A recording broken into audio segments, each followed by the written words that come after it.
हरिहंत सिद्ध सूरी उपाध्याय साधु सर्व अर्थ के प्रकाशी मांगलिक उपकारी है। तिनको स्वरूप जान रागते भई जो भक्ति काय को नमाई स्तुति को उचारी है। धन्य धन्य तिन्हि ते काज सब आज भय कर जोड़े बारे बारे वंदना हमारी है। मंगल कल्याण सुख ऐसो हम चाहते हैं। हो मेरी ऐसी दशा जैसी तुम धारी है। हो मेरी ऐसी दशा जैसी तुम धारी है। हो मेरी ऐसी दशा जैसी तुम धारी है। क्षत्र चूड़ामणि नामक ये ग्रंथ जीवनधर स्वामी संसार, शरीर और भोगों की असारता का विचार करते हुए वर्तमान में प्राप्त अपने संयोग और परिस्थितियों की दुर्लभता की चर्चा कर रहे हैं। कितना दुर्लभ है इन सभी का पावना जो मिल गए हैं हमारे को संयोग। भव्यपना, कर्म भूमि, मनुष्य पर्याय, निरोग शरीर, उत्तम कुल, ओ एक से बढ़कर एक है। ये सब इन सभी का प्राप्त करना महाभाग्य से होता है और हमें ये सब चीजें प्राप्त हो गई है। लेकिन जगत का स्वरूप ही ऐसा ही है कि जो चीज प्राप्त हो जाती है उसकी कीमत नहीं रहती। जब तक कोई वस्तु मिलती नहीं है तब तक उसकी वैल्यू समझ में आती है। अरे मिल जाए, काश मिल जाए, काश काश काश ऐसा हो जाए हो जाए। तो वो काम हो गया, वो वस्तु मिल गई, पदार्थ मिल गया, संयोग मिल गया तो कीमत करता। अब क्या है, हाँ ठीक है, तो क्या है, ठीक है। अच्छी गाड़ी चाहिए हमारे को और अच्छी गाड़ी यदि नहीं है तब तक तो चाहिए चाहिए चाहिए, और जब आ गई तो फिर ऐसा अब क्या है, ठीक है, हाँ यही अभी तो कोई बात नहीं। टॉप करना है आपको यूनिवर्सिटी में, कॉलेज में, तो ऐसा लगता है कि बस दिन रात लगे रहो उसके पीछे, अब तो करके ही रहेंगे। और फिर हो जाए और उसे 4-6 महीने बीत जाए तो फिर क्या, ठीक है ये तो हाँ हुआ था कभी, हाँ हुआ था, क्या क्या है, ठीक है। तो बात ही खत्म हो गई, मतलब कुछ नहीं। जनता ऐसा लगता था बस ये बिजनेस ऐसा सेटल हो जाए हमारे, ये हो जाए, इस पार्टी से हो जाए, ये हो जाए, एक बार बिजनेस को इतना पहुंचा दे। फिर आज आपसे पूछे अरे अब क्या है, ठीक है, सब छोड़ दिया, सब खत्म हो गया, अब क्या बोलो कैसा लगता है। ये सब निर्जीव है, सब नहीं सोचते थे आप बस ये बैंक की जॉब लग जाए, ये ऐसा हो जाए, ये पोस्ट मिल जाए, है ये प्रमोशन हो जाए। आज हाँ ठीक है, अब तो सब रिटायर हो गए, अब तो सब छोड़ दिया, किसकी मतलब नहीं। क्या है स्थिति, ये जगत का स्वरूप है इसी तरह का। जो वस्तु हमें प्राप्त नहीं हुई है उस वस्तु को प्राप्त करने के लिए दिन रात एक करते रहता है, और जो वस्तु प्राप्त हो चुकी है फिर उसकी कीमत नहीं समझता। अरे भाई ये जगत के संयोग, ये जगत के पदार्थ तुझे अनंत बार प्राप्त करके छोड़े हैं, उनमें कुछ दम नहीं है। लेकिन जिस स्थिति में आज पहुंच गए हैं, अब यहाँ से मोक्ष मार्ग जीवन में प्रकट करना सिर्फ एक कदम की दूरी पर है। अगला कदम है सब सिर्फ एक कदम की दूरी पर। और अब ये काम नहीं हुआ तो सुन, ये नीचे से चढ़ते चढ़ते चढ़ते, दीपेश जी कहां से चढ़े हम लोग, निगोद से। निगोद से 2 इंद्रिय, 3 इंद्रिय, 4 इंद्रिय, असैनी पंचेंद्रिय। अब सैनी पंचेंद्रियों में नारकी नहीं, त्रियंच नहीं, देव नहीं, मनुष्य गति की प्राप्ति, फिर और उसके ऊपर चलो आगे जैन कुल, और फिर सारे 5 इंद्रियों की अनुकूलता, सब संयोगों की अनुकूलता, सब बिल्कुल स्वस्थ शरीर, फिर जिनवाणी सुनने का अवसर, ये मंदिर, संयोग, समागम, सब कहाँ तक आ गए सब, आप समझ रहे हो। ये सब चढ़ते चढ़ते चढ़ते यहाँ तक पहुंच गए। अब एक कदम की दूरी है मोक्ष मार्ग प्रकट करना, ये नहीं हुआ तो फिर नेक्स्ट क्या है, फिर डाउन। व्यक्ति चढ़ते चढ़ते चढ़ते चढ़ते यदि शिखर तक पहुंच गया है जैसा, तो फिर अब बतलाओ अब आगे क्या होना है।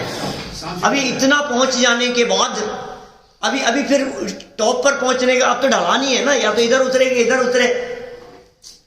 अब सोच लो क्या करना है, कोई भरोसा नहीं है। 99 पर पहुंच करके कितनी दूरी है, ऊपर देवगति में चले जाए, 31 सागर तक की आयु भी हो जाए, लेकिन उसके बावजूद भी संयम नहीं है। देखो क्या कह रहे हैं यहाँ, संयम भी नहीं है, वो स्थायी भी नहीं। हाँ, वो स्थायी भी नहीं है, वो चीज परमानेंट भी नहीं। ये जो क्रम यहाँ बतलाए हैं, इसी तरह के बहुत सुंदर क्रम की चर्चा दादा ने की है बाड़े भावना में। बहुत ही सुंदर लाइनें हैं। क्या लिखा उन्होंने, नर देह उत्तम देश शुभ, नर देह है क्या लिखा हुआ, नर देह उत्तम देश शुभ, उत्पूर्ण आयु शुभ आजीविका। सुनना, वापस सुनना, क्या लाइन बोलिए, नर देह उत्तम देश पूर्ण आयु शुभ आजीविका, दुर्वासना की मंदता परिवार की अनुकूलता, सत सज्जनों की संगति, सत धर्म की आराधना, है उत्तरोत्तर महादुर्लभ आत्मा की साधना। कितनी बातें कही है, अब जरा फील करना अपने आप को। नर देह उत्तम देश, नर देह मिली लेकिन बांग्लादेश में जाके जन्म ले लिया, नर देह मिली लेकिन पाकिस्तान में जन्म ले लिया, अफगानिस्तान में जन्म ले लिया, नर देह मिली लेकिन न मालूम कौन से देश में जाकर के जन्म ले लिया। अरे भाई साहब, ये भारत देश में जन्म लेना भी अपने आप में बड़े भाग्य की बात है। क्या कितनी सुंदर लाइन है, मतलब क्या सोच सोच करके लिखी है। देश के प्रति कैसे बहुमान की भावना भी जागृत हो रही है। नर देह उत्तम देश, उत्तम देश, और मैं यदि और कहूं तो मैं ये कह सकता हूं उत्तम देश में उत्तम नगर, क्या उत्तम मंदिर वास्तव में ये सब बहुत दुर्लभ है। ये चीज आज परदेश में किसी जगह पर जाकर के जन्म ले लेता, जहां क्रिश्चियन या दूसरे धर्म संप्रदाय दूसरे लोगों के बीच में, तो क्या होता बतलाओ, कुछ नहीं।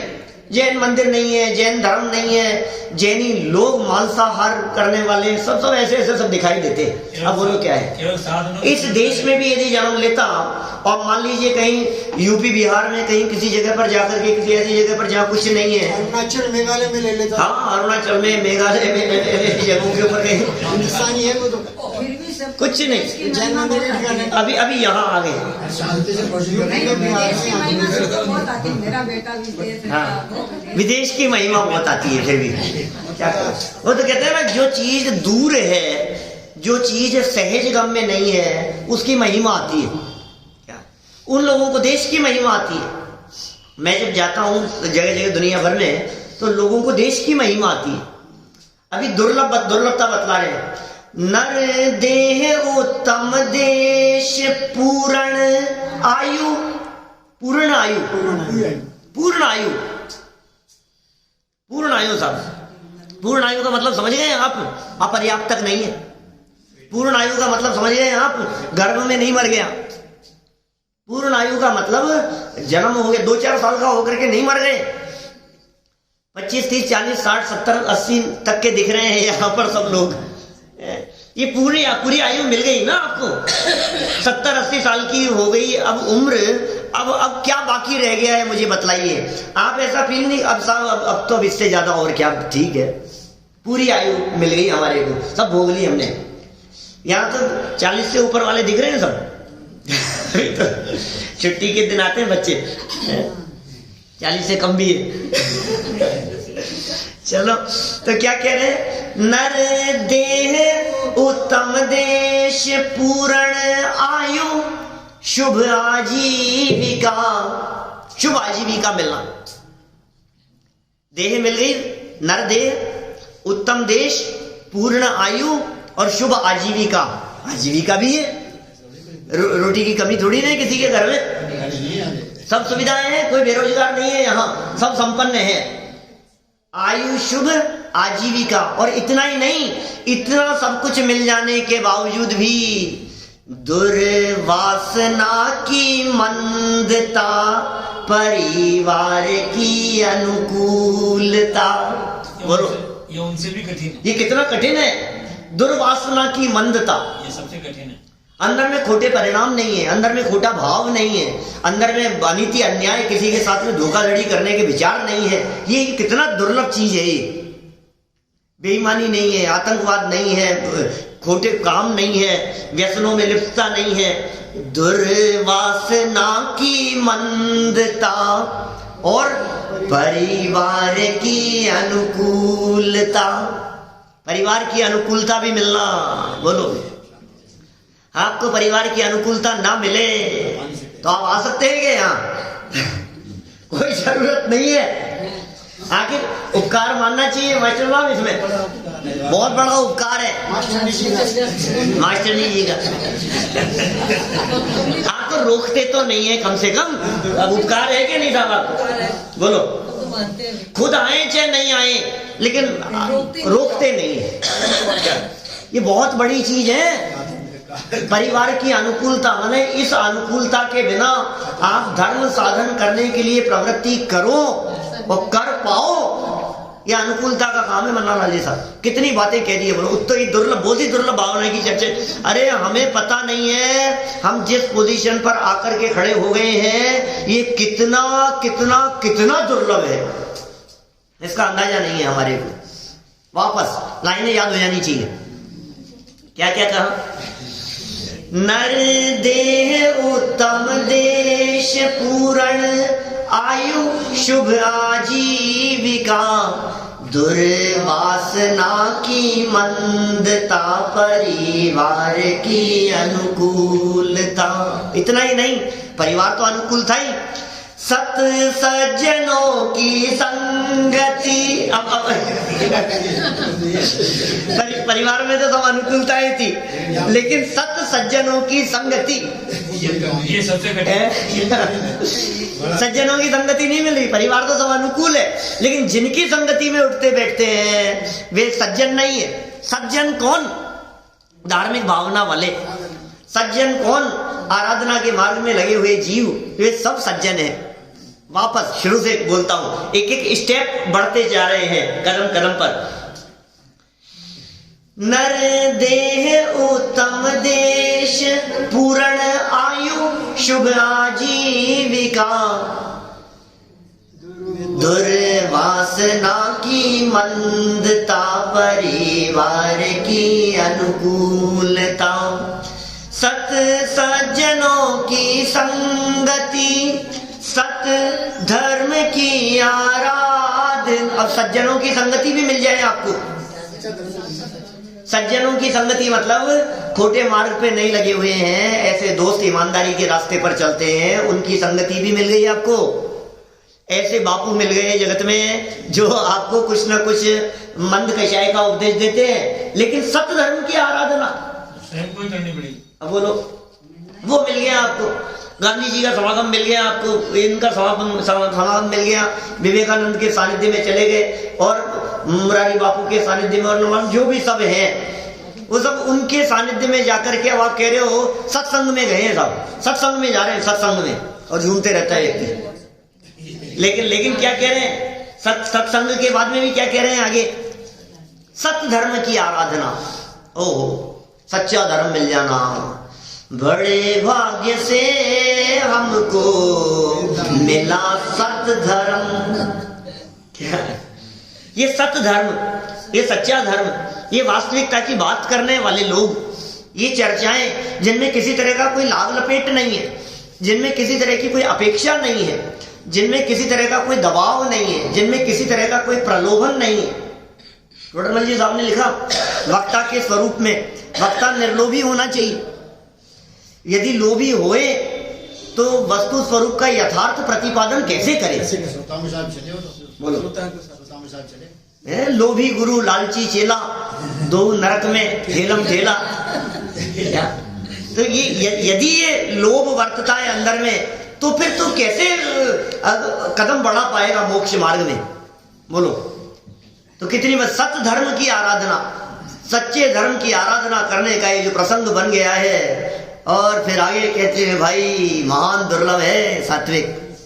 क्या वापस देखो कहा क्या क्या बोल दिया साहब, जो बोल दिया वो लाइन सुनाता हूं वापस। नर देह उत्तम देश पूर्ण आयुष आजीविका, दुर्वासना की मंदता परिवार की अनुकूलता, सत्य सज्जनों की संगति, सत्य धर्म की आराधना है उत्तरोत्तर महादुर्लभ आत्मा की साधना है। ये उत्तरोत्तर महान दुर्लभ है भाई, दुर्लभ से दुर्लभ है। इन सभी का पावन है। ये सब जो मिल गए हैं संयोग, अब गर्व होना चाहिए अपने को। इसका चेहरा लटकता है, थोड़ा चेहरा मुड़ जाता है, अरे यार मैं भी कहाँ फंस गया यार, रात को ही नहीं खा पा रहा हूँ अरे कहाँ फंस गया, आलू प्याज नहीं खा पा रहा हूँ, अरे कहाँ कौन सी जगह पर जाकर के लग गया मैं लोगों के बीच में, मैं तो सब चौपट हो गया। अब सारी वो इच्छाएं तमन्नाएं सब खत्म हो गई। क्या क्या कर लिया यार, मन की मन में रह गई, मन की मन में रह गई। अरे भाई सुन, तो तुझे जो ये मिल गया है ये साधारण नहीं है, ये सबको नहीं मिलता है। क्या जिनकी किस्मत जागृत होती है उन्हें मिलता है, ये विचार ही उन्हें आते हैं। भली होनहार होती है तो ये विचार आते हैं।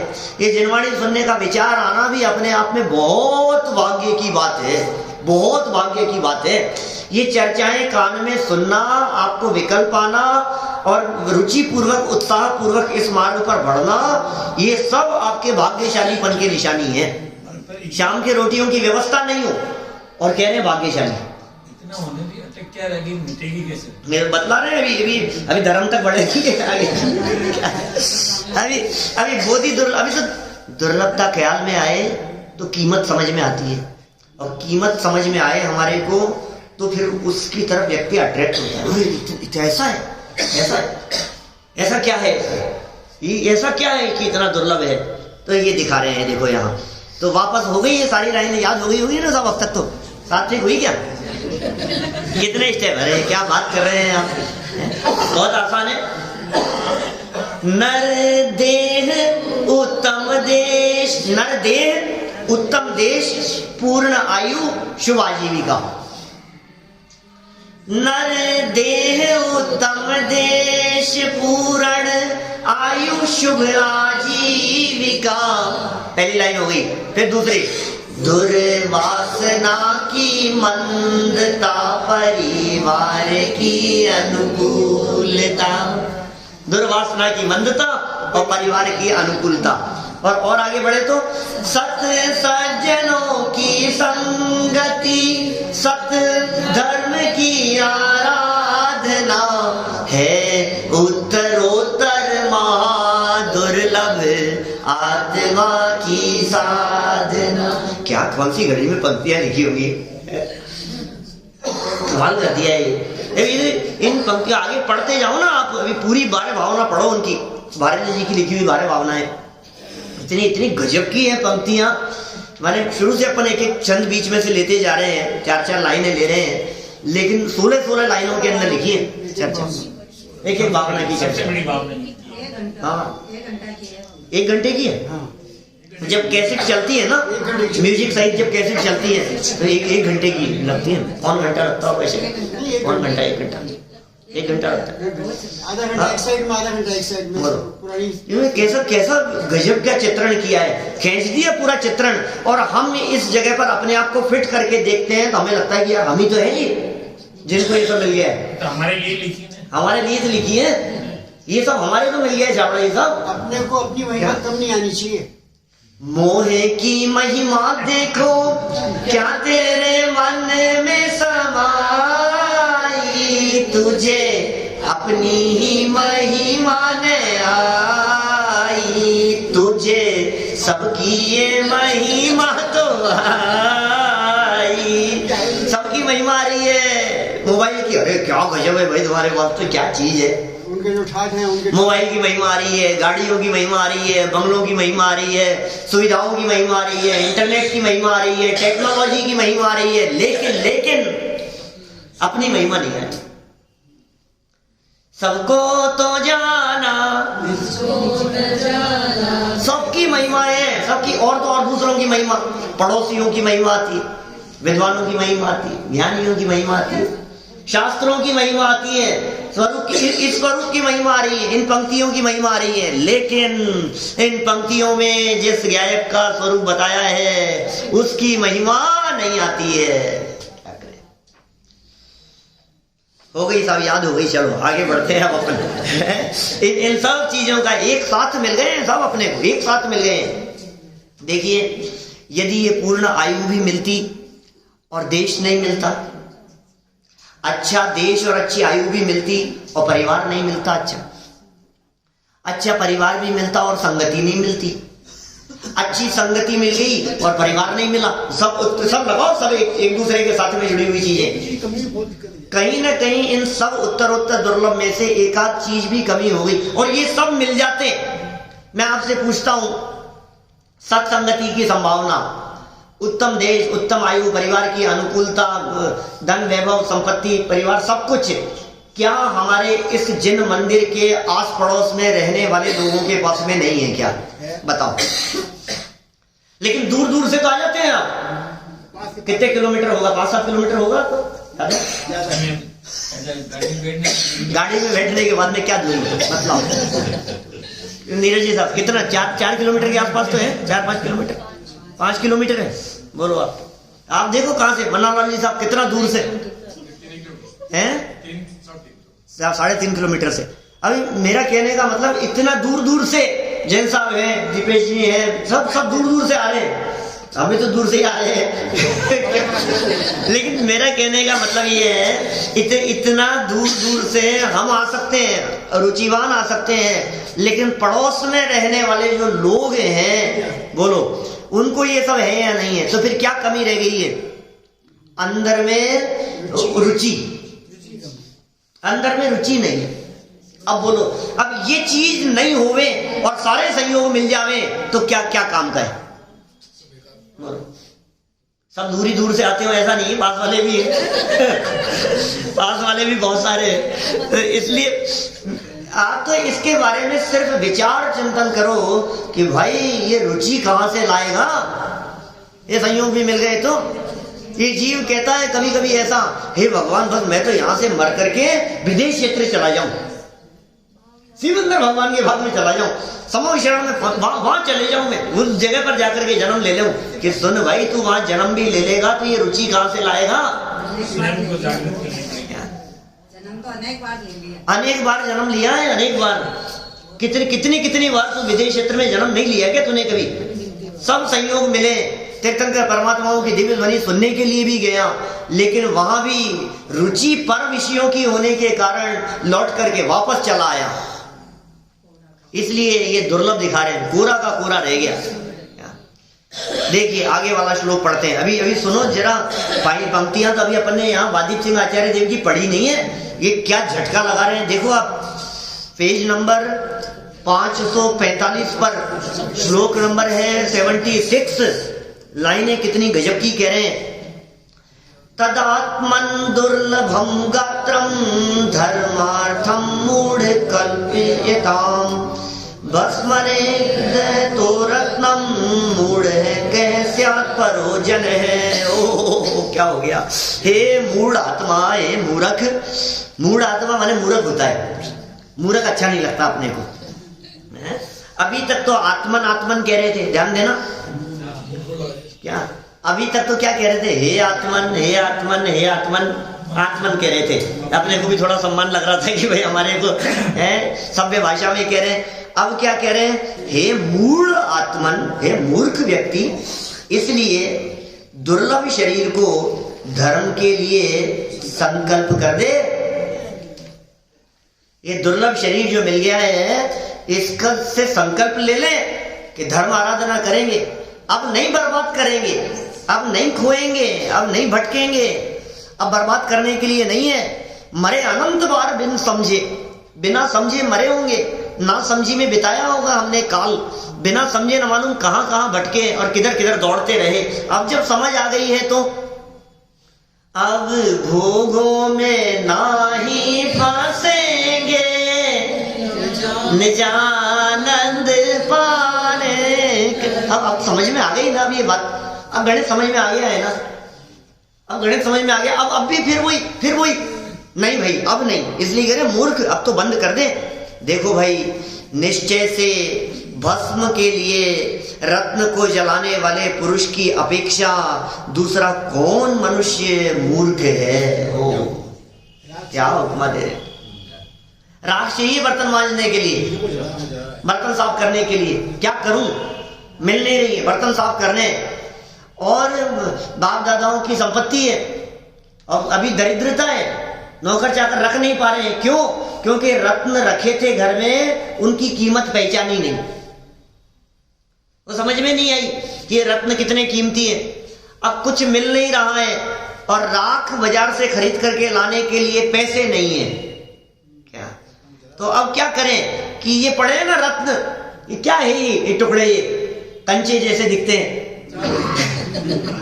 क्या, ये बेकार, इनको जला दो, तो उनको जला करके राख बनाता है। अब बोलो इससे बढ़कर मूर्ख कौन होगा। ये मनुष्य जीवन जो हमारे को मिल गया है, इस मनुष्य जीवन को प्राप्त करके तू क्या कर रहा है भाई, राख बनाने का काम कर रहा है। ऐसे ऐसे उदाहरण दिए हैं, तू कौवे उड़ाने का काम कर रहा है। एक व्यक्ति समुद्र के किनारे प्रातः काल का समय और जाकर के उदास बैठ गया और समुद्र की तरफ देखे जा रहा है, और अचानक बैठे बैठे नदी किनारे बैठे बैठे उसका हाथ कहीं ऐसे पड़ा और कहीं कुछ गोल गोल से पत्थर जैसे दिखे, और सोचे जा रहा है, विचार मग्न है, और एक एक पत्थर को उठा उठा करके समुद्र में फेंक रहा है, उठा उठा करके फेंक रहा है। और अचानक दूर से आवाज आई, अरे भाई साहब क्या कर रहे हो, क्या क्या क्या कर रहा हूं, क्या कर रहा हूं, कि ये रत्न भरे थे थैली में। ओ रत्न थे, मैंने तो ध्यान ही नहीं दिया, लो ये क्या, ये तो आखिरी बच्चा है। अब रोने बैठ गया, अब क्या करें, उसकी गलती तो नजर आती है, अभी वही तो सुनती उसकी गलती तो नजर आए, अभी एक बच्चा है, अब ये रोने बैठ गया। और मैं क्या, मेरी तो किस्मत कैसी, देखो आप, मैं इतना नुकसान खा करके बैठा था, बिजनेस में इतना नुकसान हो गया था, और यहाँ आकर के टेंशन में आकर के बैठा था, और वो नुकसान ही नुकसान घूम रहा था।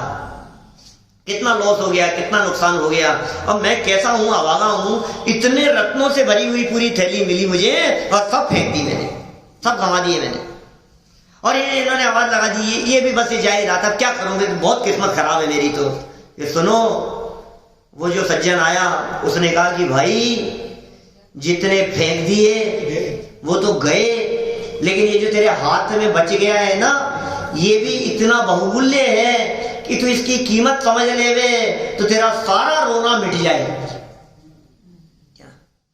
अब तुझे चिंता मत कर, बीती ताही विसार दे, आगे की सुध ले, बीती हुई बात को भूल जा।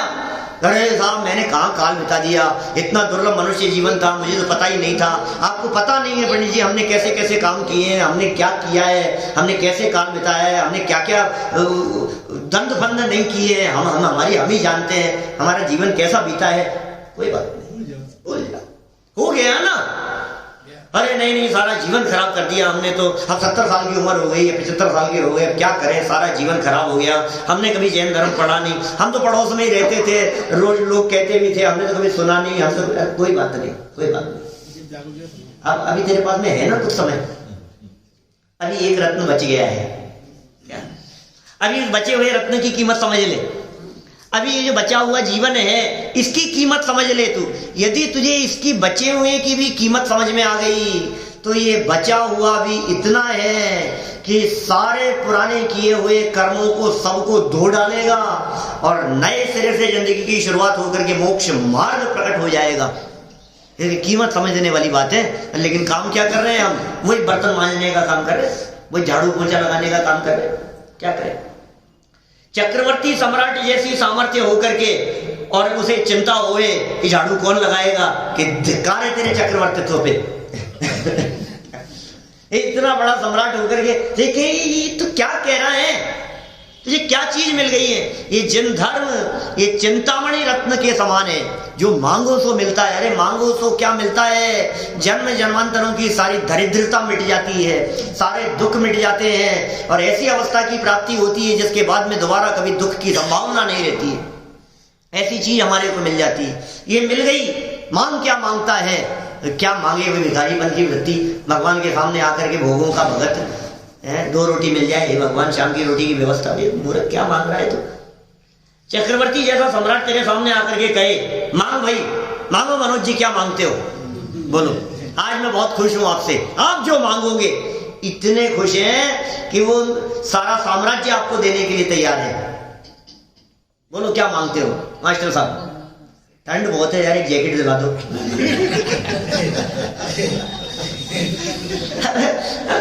कल्पना करो जरा, ऐसी परिस्थिति बनने के बाद भी डिमांड किया, तुम्हारी सोच क्या है? उसके बारे में विचार करो।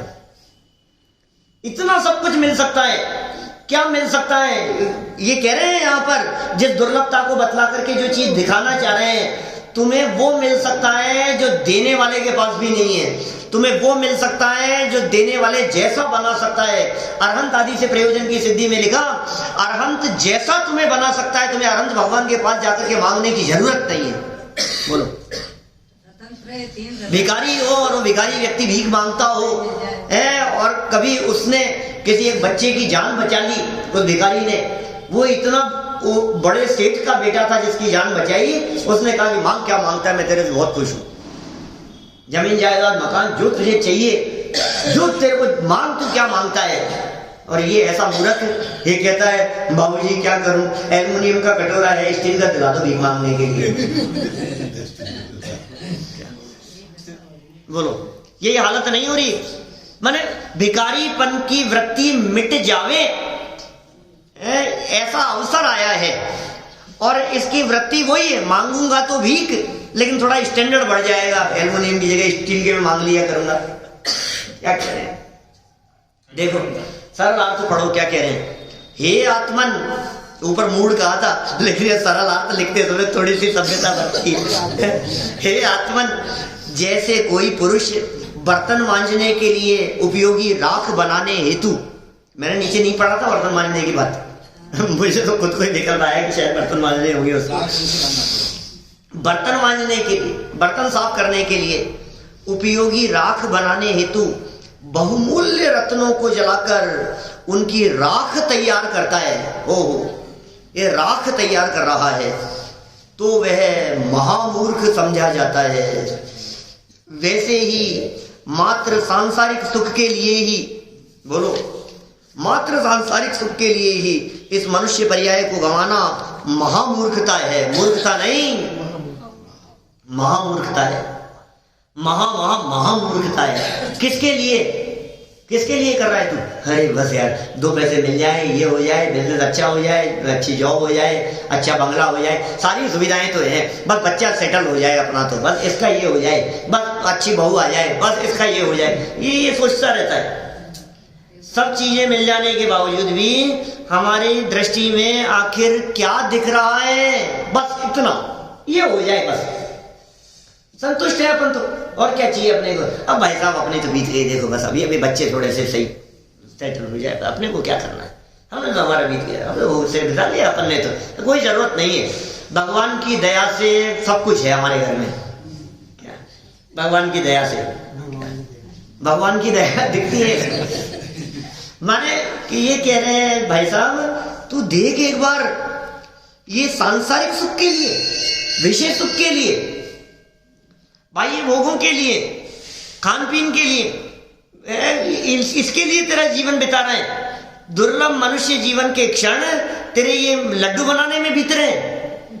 तू सोच तो सही, खाने और खाने की चर्चाओं में बीत रहा है, विकथाओं के अंदर समय बिता रहा है। ये समय कहाँ बीत रहा है भाई? ये समय बीता हुआ वापस नहीं आएगा। ये समय बहुमूल्य धन है जो बिना खर्च किए हुए अपने आप खर्च हो रहा है। प्रति क्षण मृत्यु नजदीक आती चली जा रही है। काल की काली घटा प्रत्येक पल मंडरा रही, किंतु पल पल विषय तृष्णा तरुण होती जा। कब सुनी थी ये लाइनें? महीनों पहले सुनी थी? कब कब की बात है? अनित्य अनित्य इन 12 भावनाओं में अनित्य भावी तो 11वीं भावना तक पहुंचे हैं हम। पहली भावना की जो चर्चा थी, हो सकता है महीना भर तो हो ही गया होगा, क्योंकि बीच बीच में गैप भी लगते रहे ना। ये अनित्यता, ये दुर्लभता यहाँ दिखा रहे हैं। ये सिखा रहे हैं यहाँ पर हमारे को सांसारिक सुखों के लिए मनुष्य पर्याय को गंवाना महामूर्खता है, समय नहीं। अब देखो पुराना इतिहास उठा करके देखो, महापुरुषों का जीवन चरित्र का 16 दिसंबर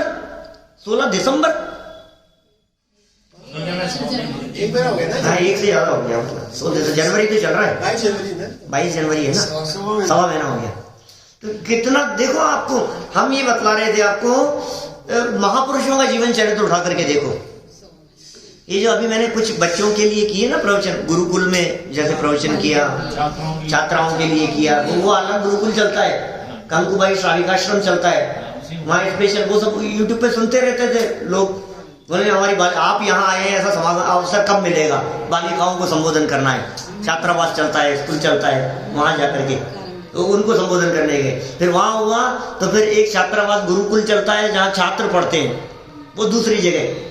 उन्होंने कहा कि हमारे छात्रों को संबोधन करने के लिए वहाँ इसी तरह की चर्चाएं की मैंने। आपने सुनी है? आप लोग भी सुनते हैं, बच्चों के लिए थी, लेकिन प्रेरणादायक बातें हैं। हमें कीमत नहीं समझ में आती है, हमें जो चीज मिल गई है उसकी। मैंने कहा सदाशिव दास जी यहाँ बैठ करके काम किया है इन्होंने, सदाशिव दास जी कासलीवाल, रत्नाकर में श्रावकाचार्य की भाषा वचनिका लिखी उन्होंने, बहुत सुंदर काम किया। फिर बाद में अजमेर चले गए थे, फिर अजमेर जाकर के वो वहाँ रहे। तो ये जो सदाशिव दास जी कासलीवाल हैं, ये राजघराने में जॉब थी इनकी, और इनकी तनख्वाह बढ़ाने के लिए ऑफर किया कि भाई तुम्हारी तनख्वाह बढ़ानी है। इन्होंने मना कर दिया, जितनी मेरी तनख्वाह है उतने में काम चलता है। कोई मिलेगा साहब ऐसा व्यक्ति जो कहेगा मेरी तनख्वाह मत बढ़ाओ? प्रसन्न कुमार जी सेठी साहब, अरे गजब व्यक्तित्व, ये भी जानते हो? परसों आए थे कि मैं नहीं था? अरे बहुत गजब व्यक्तित्व है उनका भी।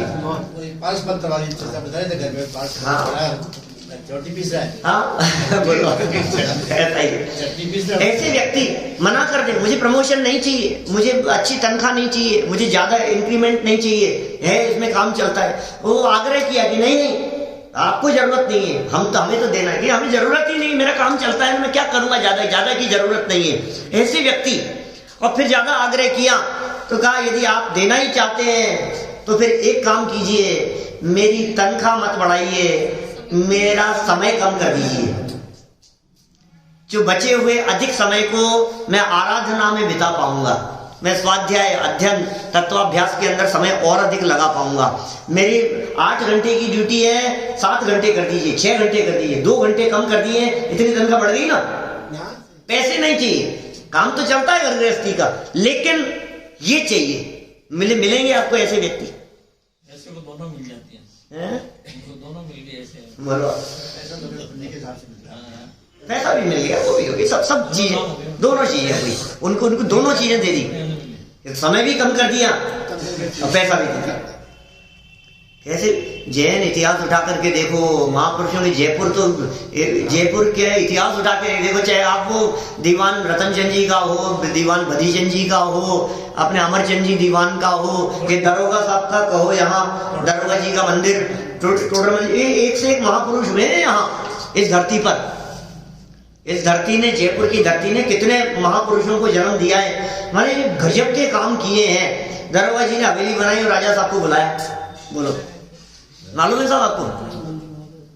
मन्नालाल जी साहब, यहाँ की बात कर रहा हूँ, ऊंचे कुएं पर जो दरोगा जी की हवेली है, वहां हवेली बनाई और उसका उद्घाटन करते समय राजा साहब को बुलाया। और राजा साहब ने पलट करके कह दिया, क्या दरोगा जी हवेली बनाई है, कोई मंदिर बनाते तो आता। इतना सा वाक्य कहना, क्या इतना सा वाक्य कहना, और उन्होंने अपनी हवेली से बड़ा मंदिर बनाया और बहुत भव्य मंदिर बनाया, और फिर राजा साहब भी आए, दर्शन भी किए और फिर उनके गुणगान भी किए। ऐसे ऐसे व्यक्ति मिलेंगे आपको। भव्य मंदिर है, भव्य मंदिर। मकान तो सब बनाते हैं, रहने के लिए झोपड़ी तो सब बनाते हैं, क्या पशु भी बना लेते हैं, पक्षी भी बना लेते हैं, चिड़िया कबूतर भी अपने रहने के लिए झोपड़ी बना लेते हैं। उसमें क्या दम है? तुम्हें प्राप्त पैसे से यदि तुमने बना लिया तो मंदिर बनाते हैं, क्या? क्योंकि मंदिर सार्वजनिक है, इस पर तेरा अधिकार है। मंदिर आराधना के स्थान है, घर भोग का स्थान है, तो हम जरूर आते हैं। फिर उन्होंने बनाया, कैसे व्यक्ति होंगे बोलो? हमें कोई कह दे, बोलो हम कर सकते हैं ऐसा? गोदिका जी को भी गुरुदेव ने हाँ, गोदिका जी को ऐसा कह दिया गुरुदेव ने, कह रहे गोदिका तो टोडरमल जी के गोत्र का है, कोई टोडरमल जी के नाम से बना स्मारक, ऐसी बात कह दी सोनगढ़ में, इस तरह की बात। पूरन जी गोदिका जयपुर के सेठ, बोलो, और वो बात उनको लगी और उन्होंने इतनी विशाल जगह पर बापू नगर में टोडरमल स्मारक, पूरा अपने ही द्रव्य से, अपनी ही जमीन, अपने ही कंस्ट्रक्शन, सब कुछ अपना, और सब ट्रस्ट के नाम कर दिया। संचालन भी अपने खर्चे से किया, बोलो, संचालन खुद के खर्चे से किया, बहुत वर्षों तक, कभी नाम नहीं लिखा ये, और एक जगह नाम नहीं मिलेगा आपको। बोलो, आप सोचिए ऐसे ऐसे लोग इस धरती पर हुए हैं, तो हम ये कह रहे हैं यहाँ भाई कि तू कहाँ काल गंवा रहा है।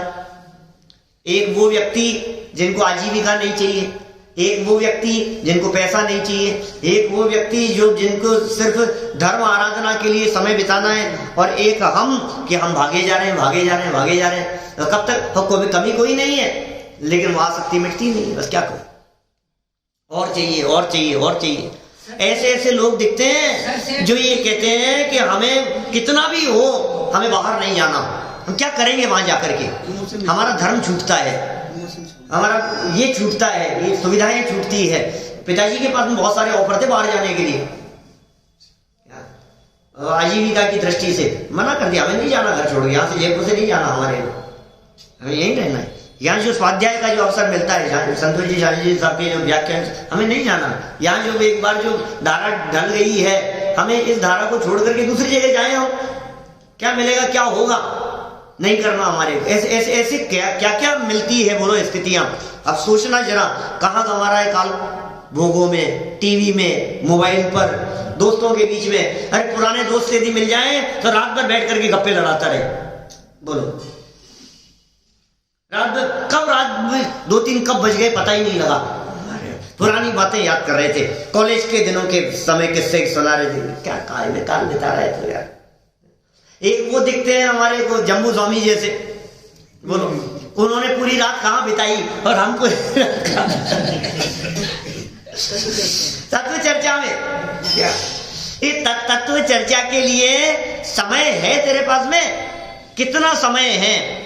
समय बहुत कम है, क्या पता विघ्न बहुत है, क्या पता कौन सी घड़ी एकदम खत्म हो जाए झटके से। अनंत शास्त्रम बहुलश्च विद्या अल्पश्च कालो बहुविघ्नताच यत्सारभूत तदुपासनीयं हंसो यथा क्षीरमिवं बुध्यात्। ओ क्या कह रहे हैं भाई साहब? अनंत शास्त्रम, शास्त्र अनंत है, अनंत शास्त्रम, और बहुलश्च विद्या, विद्या बहुत है, शास्त्र अनंत है, कोई अंत नहीं है, विद्या का कोई पार नहीं है। अल्पश्च कालो, काल थोड़ा है। कल आए थे ना हमारे विद्यार्थी, शास्त्रीय विद्यार्थी, फिर भावनाएं जीवन समर्पित करने वाले काम है। साहित्य भंडार खोल करके देखा हमने, यहाँ के पुराने ग्रंथ थोड़े से उन्होंने देखे, फिर वहां चले गए, तो उन्होंने कहा भाई साहब कब समय है आपके पास में? हम तो यहाँ आकर के 2-4 महीना लगे रहे इस काम में, हम तो 2-4 साल देने के लिए। इतने तो ऐसा कही हमारे विद्यार्थी ने। उसने कहा कि मेरी तो भावना ये है कि अभी उम्र 17 साल है, 16 साल अभी उम्र है, 16-17 साल। अब मेरी तो भावना है कि 5-7 साल दिन रात एक करके सिर्फ इसी में लगा, ऐसी भावना वाले लोग। अमन है एक विद्यार्थी, उसने कहा कि मैं तो 22-25 मेरे तो कोई दूसरा विकल्प नहीं है, सिर्फ यही इसी के अंदर लगे रहे, इसी काम में। अपने ऋषभ चर्चित जैसे विद्यार्थी, ऐसी भावना वाले लोग हैं बहुत सारे, होती है भावना। भाई टोडरमल जी ने क्या किया बतलाओ, नहीं जीवन समर्पित किया। सब जैन कुमार जी ने मना कर दिया, बोलो शादी नहीं करेंगे हम, यही हम एक ही काम करना है हमारे को। ऐसे लोगों के माध्यम से होते हैं काम भाई साहब। आप ये जिन विद्वानों ने काम किए ऐसे थोड़ी ना हो जाते। हम कहते हैं विद्वत जनेव जानाति विद्वत जनस्य परिश्रमम नहीं वंद्या विजानाति महति प्रसव वेदना। नीतिकारों का श्लोक है कि जन्म देने की जो वेदना है वो वंध्या नहीं समझ सकती है, विद्वान लोग ही विद्वानों के परिश्रम को समझ सकते हैं, कितना परिश्रम होता है याद करने में, तैयार करने में, लिखने में, लेखन कार्य में, संपादन कार्य में, उनमें कितना कितना कितना उन जीवन लगता है, परिश्रम होता है। ये वही समझते हैं जो करते हैं। तो करो तो पता लगे, जो क्या क्या पता लगता है। ठीक है, ये जो नाम लिखे हैं ये क्या काम कर गए हैं ये पंडित जयचंद जी छाबड़ा साहब। सोचो आप 65 साल की उम्र में उन्होंने लिखना चालू किया, 90, 92, 95 तक भी लिखते रहे। 65 साल की उम्र के बाद में, यहाँ तो 65 साल के व्यक्ति को कहो तो कहता याद ही नहीं होता, बुढ़ापा आ गया, तो बचपन में हो जाता था, उम्र बहुत हो गई है। ये काम किए इन्होंने। तो अभी अनंत शास्त्रम बहुलश्च विद्या, और काल कितना है तुम्हारे पास में, समय कितना है बोलो कि नहीं साहब अभी तो है। कितने साल है, कितने साल है साहब, छाबड़ा जी साहब कितने साल है, 20 मान ले बोलो पिताजी कितने हैं? नहीं भरोसा नहीं है तो ठीक है, वो तो आपने विकेट उड़ने की बात कह दी विकेट कभी भी उड़ जाए, लेकिन अभी लगता है ना अभी 10 साल तो कम तो है, अभी इतना तो है। काम नहीं करेगा क्यों साहब नहीं बोलिए 10 एक साल तो अभी तक तो क्या है, उम्र 75 के आसपास होगी, तो 10-15 तो है कम से कम, इतना तो मान करके चलो, ऐसा लगता है ना हमारे। लेकिन भाई यदि तेरे हमारे पास में 10-15 साल भी हैं क्या साहब, तो उन 15 सालों में आधा समय तो सोने में चला जाएगा, 50% तो सोने में चला गया। अब जितना समय बचा उससे आधा समय, मैंने समझो 24 घंटे का दिन है तो 12 घंटे तो रात्रि सोने में चलेगी, ऐसा मान लो। अब बचे 12 घंटे, आधा रह गया। अब बचे हुए 12 घंटे में से 6 घंटा अभी तो, क्योंकि आजीविका दिखती है, काम दिखते हैं लोगों के, तो 6-8 घंटा तुम्हारी आजीविका में चला गया। 12 और 6 18, 12 और 8 20, क्या 7-8 घंटा हुआ है, 20 हो गए। अब बचे 4। अब इन 4 के अंदर तुम्हें खाना भी है, तुम्हें नहाना भी है तुम्हें अपने लौकिक भी कार्य साधन है, तुम्हें उनसे मिलने जाना है, तुम्हें उनकी शादी में जाना है, उनकी बर्थडे पार्टी में जाना है, उनकी एनिवर्सरी है, उसका ये आज उसके तीये की बैठक है, आज उसके घरों में जाना है, आज उसके यहाँ ये कार्यक्रम है, इनमें जाना है। अब ये जो तेरे जो जंजाल लगे हुए हैं इसका क्या होगा?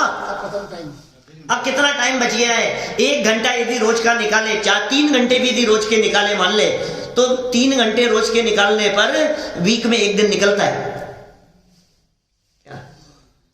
8 दिन में 24 घंटे निकलेंगे ना, 8 दिन में 1 दिन निकल रहा है ना। इसका मतलब बचे हुए जिंदगी का 8वां भाग इतना सा काल बचा है रोजाना की रूटीन लाइफ के हिसाब से। 10% 12% बोलो 10% 12%। अब कितना सा समय है? अनंत शास्त्रम बहुलश्च विद्या अल्पश्च कालो, काल कम है और बहु विघ्न बाधाएं बहुत हैं। क्या आज बच्चे की तबीयत खराब हो गई, अस्पताल लेकर के भाग रहे, आज उसका ये हो गया, अरे ये हॉस्पिटल में एडमिट, अरे दूसरों की तो छोड़ो, अपने भी तो विघ्न आ जाते हैं दुनिया भर के। उसमें क्या होगा? मेहमान आ गए 3 दिन के, बच्चे की शादी है, भाई साहब के बच्चे की शादी है, चाचा जी के यहाँ शादी है, 5 दिन खराब हो गए हमारे, तो अब आप क्या करो? बहुविघ्नताचे। इसलिए आचार्यों ने कहा है यत्सारभूत तदुपासनीयम। अरे भैया, इसलिए जो सारभूत है उसकी उपासना करो। हंसो यथा क्षीरमिवाम्बुध्यात्।